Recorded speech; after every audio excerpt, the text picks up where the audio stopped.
अस्सलाम वालेकुम नाज़रीन, मैं हूं doctor Ali German health care clinic की जानिब से एक नई वीडियो के साथ। तो आज जो हम बात कर रहे हैं पैरों और जिस्म पर जो सोज पड़ जाती है, ऐसी सोजन जिसको दबाने से जो है गड़ा टाइप बन जाता है, इसके बारे में बात करेंगे और इसका मैं आपको इलाज बताऊंगा मुकम्मल।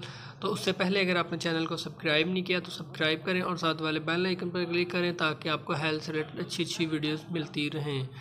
तो अक्सर लोगों में जो है, औरतों में भी और मर्दों में भी, अक्सर जिन लोगों में जो है ये जिस्म पर सोज हो जाती है, इतनी ज़्यादा सोजन हो जाती है कि जो जुत्ती होती है, चप्पल होती है, वो भी टाइट हो जाती है, इतनी सोजन हो जाती है।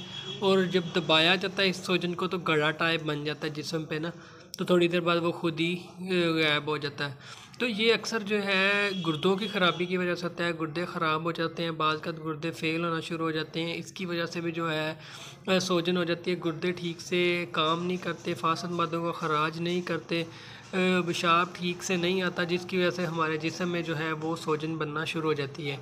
कुछ जो है शुगर की ख़राबी, शुगर की वजह से भी होना शुरू हो जाता है, बाज़ का मैदे जिगर की ख़राबी की वजह से भी ये सोजन हो जाती है।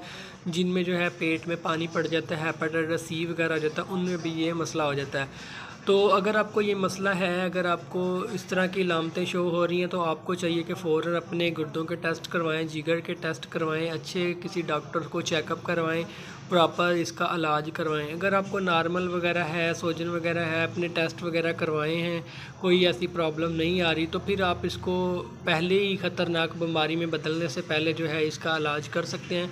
वो होम्योपैथिक मेडिसिन आपको इस्तेमाल करने पड़ेगी। एपोसाइनम 30 ताकत में ये आपने 5-5 ड्रॉप जो है सुबह दोपहर शाम जो है ताज़ा पानी में मिक्स करके इस्तेमाल करनी है।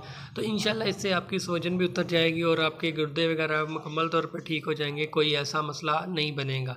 तो इसके साथ आपने चावल वगैरह बादी चीज़ें इस तरह की चीज़ों से परहेज़ रखना है, पानी ज़्यादा इस्तेमाल करना है, फ़ास्ट फूड तली चीज़ें वगैरह जो है उससे परहेज़ करना। चावल जो है मुकम्मल तौर पर आपने बंद करने, चावल बिल्कुल नहीं खाने। तो अगर आप कुछ मज़ीद पूछना चाहते हैं तो कमेंट कर सकते हैं या व्हाट्सअप कर सकते हैं। वीडियो को शेयर भी कीजिएगा, लाइक भी कीजिएगा। तो मिलते हैं नेक्स्ट वीडियो में, तब तक के लिए अल्लाह हाफ़िज़, अपना ख्याल रखिएगा, दुआओं में याद रखिएगा।